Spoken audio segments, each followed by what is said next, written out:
Mike, do we have an ordinance for violation of a no drop-off, or would we have to I don't establish? think we do, and with Kevin, we probably have to look into that. That's gonna be a pretty hard enforcement for the city police. But it'd be good for people who read signs. So part of my job and part of what I did before I came here was give a hazard recognition class. It's called Learning to See. So, and this is what we're trying to do to people is increase hazard recognition and say, hey, we need to keep our employees safe crossing the street. We can't have any park here. So will the drop-offs, it's not safe in that zone, but they'll. So they drop moved off the somewhere drop-offs. else? Yeah, so they should be dropping off either around the corner into one of our receiving bays or down in the parking lot. For them So there is an to- alternative, okay. Yes. Good. Yes. Yeah. Because like I said, sometimes people park there for 4 or 5 minutes, 10 minutes, 15 minutes, and we just don't want to have that visibility blocked. Sounds to me like unless you're stuck on that drop-off bit, just no parking would facilitate the same thing, wouldn't it? Yeah, so I wondered, Dan, you probably didn't see this map. I mean, so the map that you guys have in there, the blue X's I have is my suggestion on where no parking signs should go. So maybe if it's, if we approve the no parking and we put up our typical no parking signs in those locations, if Wells wants to have a separate sign that says no drop off, On their property. yeah, you could probably do that. Absolutely. That would be my suggestion. From an enforcement outlook, that's a good way to go, because then we can enforce the no parking, and you can talk to your employees about the drop-off. Well, drop-off would be a hard one to, it's kind of like lighting a firework. You gotta be there watching, so I'm assuming it's fairly periodic, or instant. You're trying to stop them from dropping off and running in the building for 10 minutes. Right. Yeah. Motion to adopt resolution 2215 authorizing no parking restrictions on 12th Avenue Southwest. Second. And that should be 2216. Sorry, 2216. You used it too. We gotta redo it. Motion. We got a motion, and did we get a second? I'm thinking about it. Always the numbers guy. So Jason, should I get in touch with you? then? Yeah, I'll stay in touch with you too, Dan. and We'll have to Roll figure call. out the placement. I think my email, all my information is in the email, I just have to agree. Yes. Sturgeon, Yes. Bruns, Yes. Goodchild, Yes. Yes. Donlin. Thank you, Dan. Thank you. Okay, the airport manager's agreement that this entire crowd is waiting for.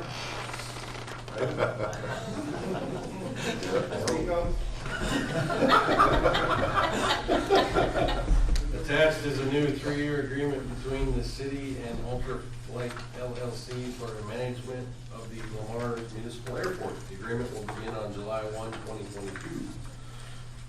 So, the financial commitment is $65,000 this year, $67,650 next year, and the third year of $70,350. With the construction out there, you're really not managing much. I'm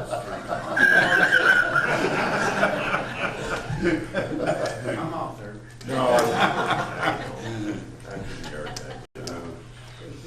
I've done that also quite. Motion to approve. I did it today, and then he called and needed a fire hose, and I went, you are doing something, so I brought it out there. I'm out there. Motion to approve the airport management agreement effective July 1 of 22. Second. Motion and a second. All those in favor say aye. Aye. Opposed? Motion carried. Thanks, Tom. Yep, thank you. Have a good one. You coming next month too, Tom? When? Are you coming back next meeting? Next Tuesday. Thank you, buddy. Save it by himself. Okay, so this is why we have the crowd here, but, I have been working closely with the Main Street Committee to address a vacant building issue downtown. Currently, there are a handful of buildings downtown that are vacant and have been for an extended amount of time. Many property owners, the city of Lamar's and the state of Iowa have invested a lot of money into our downtown historic district. This ordinance would apply to properties within the national and state recognized Lamar's downtown historic district. A map is attached.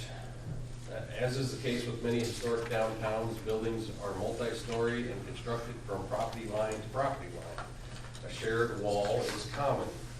Unless a building has been recently renovated, it is unlikely it conforms to building or fire safety standards. This ordinance would give some assurance to the property owners that a vacant building meets minimum standards and it is not a potential for immediate safety risk. So where this arrived, I was looking for solutions to some of the concerns of our downtown property owners and those that have invested greatly in their buildings downtown. Other than the current dilapidated structure ordinance that we have, which I think is good, but it's very difficult to inspect the roof of a building and the condition of a building without physically getting inside. And so I did some research online. A lot of cities in Iowa have this ordinance and surrounding states as well. You know, most of the time it's for the same purpose that we're looking to serve here. Sometimes it's made to put pressure on building owners to occupy their buildings, which ultimately is all of our goal. But I just want to make sure that we maintain the momentum that we have going downtown. It's still going to be the responsibility of Main Street and the Lamar Chamber of Commerce to keep downtown thriving and get those buildings filled, but this is just a tool that we can use to help out in that cause, I guess. So I'll just add, it's strange, I don't know when it happened last time, recently, it's strange how technology works. You said you did research, Rob, but this morning, I don't know if I subscribe or I'm part of a statewide city administrator email, you can ask questions, all that stuff. I had two city administrators pose the general question to that site this morning, asking if anybody has any ordinance in place to protect historic downtown buildings. So we aren't, you had already said we are not the only ones, but there are two other communities who are looking at doing the same thing. Right. Because they're running into issues also. So it's strange how this stuff works, but read your mind sometimes. if they're listening. So is there any questions on, I know I'd answered, you had posed some questions, Brian, this weekend about the map and what some of those things mean. Do we have an actual number of vacant? I think, boy, when we, might have been a couple weeks ago, and all I didn't drive all of these streets, but I think I could go down Central and see at least 6 that I, in my mind, What was the number, I'm sorry? 6 Thank you. that don't look like they're being used right now. Is that based on the storefront and not necessarily anything? And me thinking, knowing that somebody moved out. Yeah. Then there's 3. I don't know what's on these side streets, but I thought I counted 6 on Central for sure.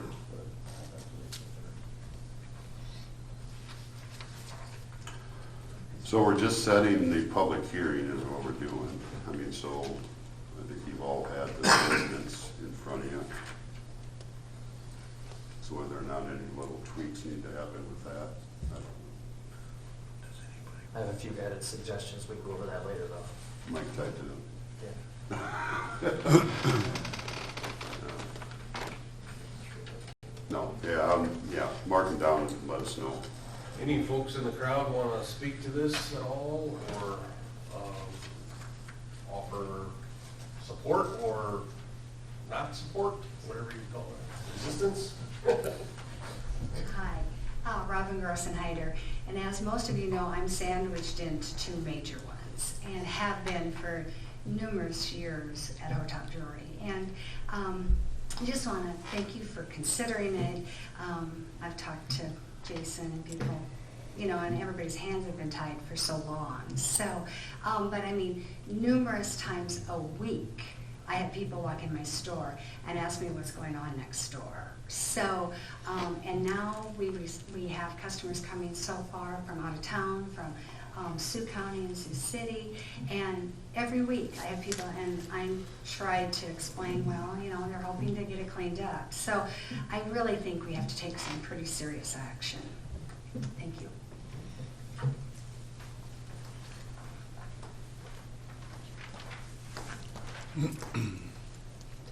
Lori French, Main Street Director for the Lamar's Chamber of Commerce.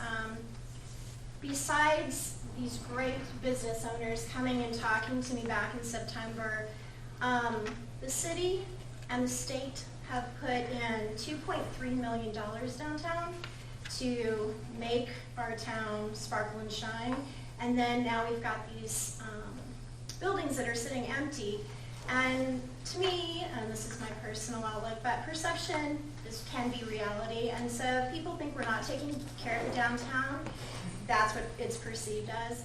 When in fact we are. We are doing so much, and we have private individuals that are putting tons of money downtown. So we'd really like something to happen with this. It's been a long time coming, and I appreciate Rob taking the time to listen to myself and Rich on this matter. So any assistance in this would be fantastic. Can you or Rich address the city and the state dollars? You said $2.3 million.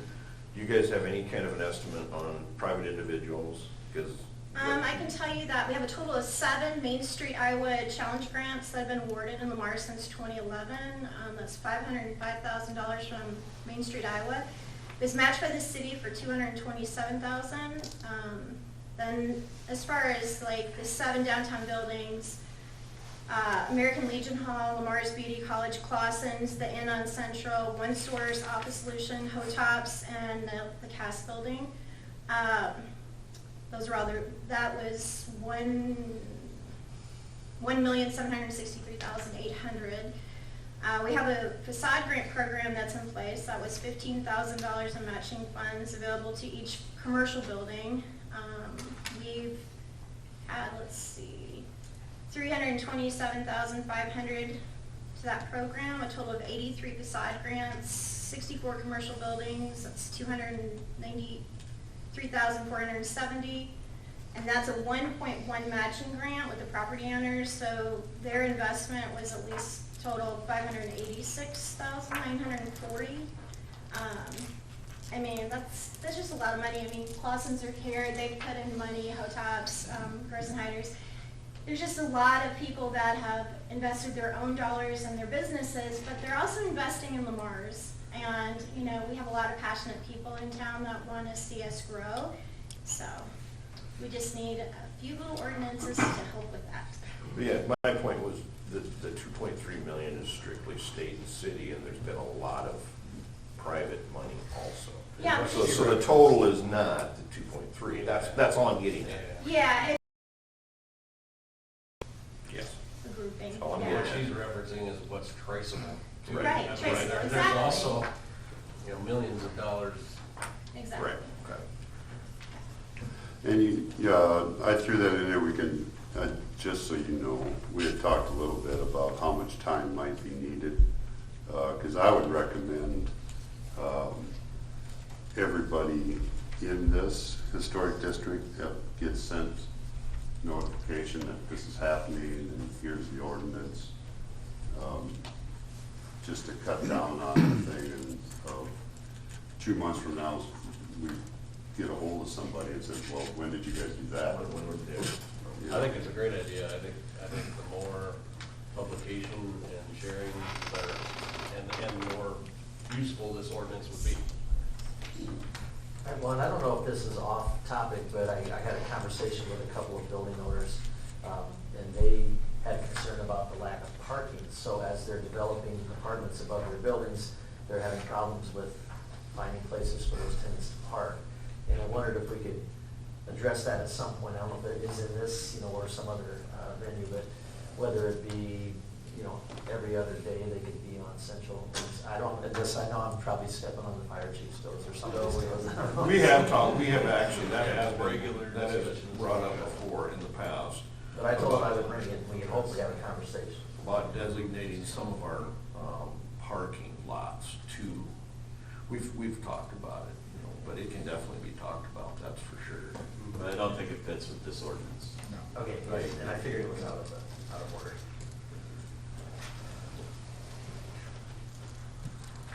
I would make a motion to establish June 7, 2022 at 12 p.m. for a public hearing to amend the Lamar's Code of Ordinances by adding a vacant building ordinance. Second. We have a motion and a second. This is a roll call, right? Nope. No, shouldn't be, not all established. Just establish it. All those in favor say aye. Aye. Opposed? Motion carried.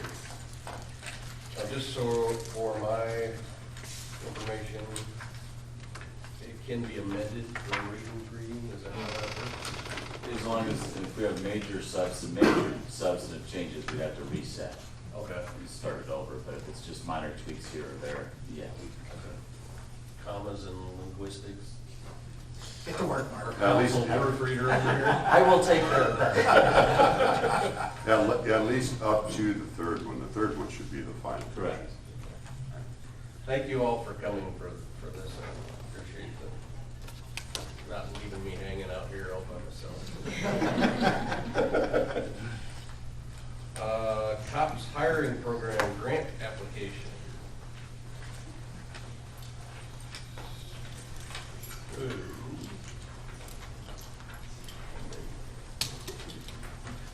So Police Chief Vandebeck is requesting council authorization to submit an application for funding from the COPS hiring program.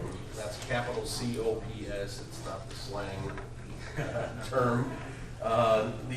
The application request would be to hire 2 officers. The COPS hiring program is a grant program designed to provide funding directly to law enforcement agencies to hire law enforcement officers in an effort to increase their community policing capacity and crime prevention efforts. There's $156 million of funding available through the fiscal year 2022 hiring program. The award period performance is 5 years to allow for time for recruiting and hiring.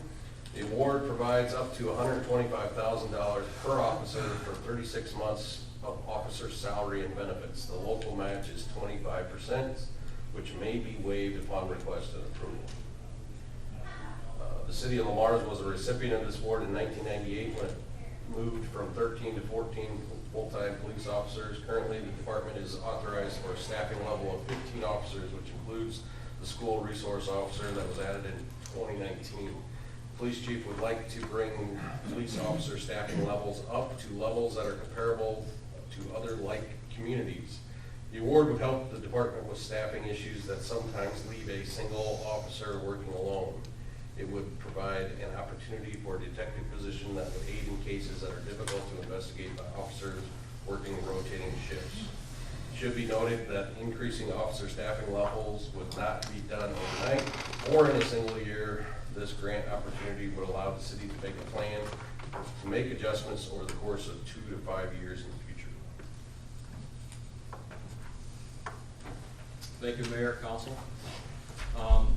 Basically, what this grant gives the city an opportunity to do is plan for down the road. And I didn't mean to bombard you with this, but this particular grant came open a couple weeks ago. It's one of the first that I've seen that gave an opportunity for planning ahead. The funding source is open for 5 years, which means that if we apply and if we are approved, we would have up to 2 years for recruitment and hiring. and then that 3-year status would begin.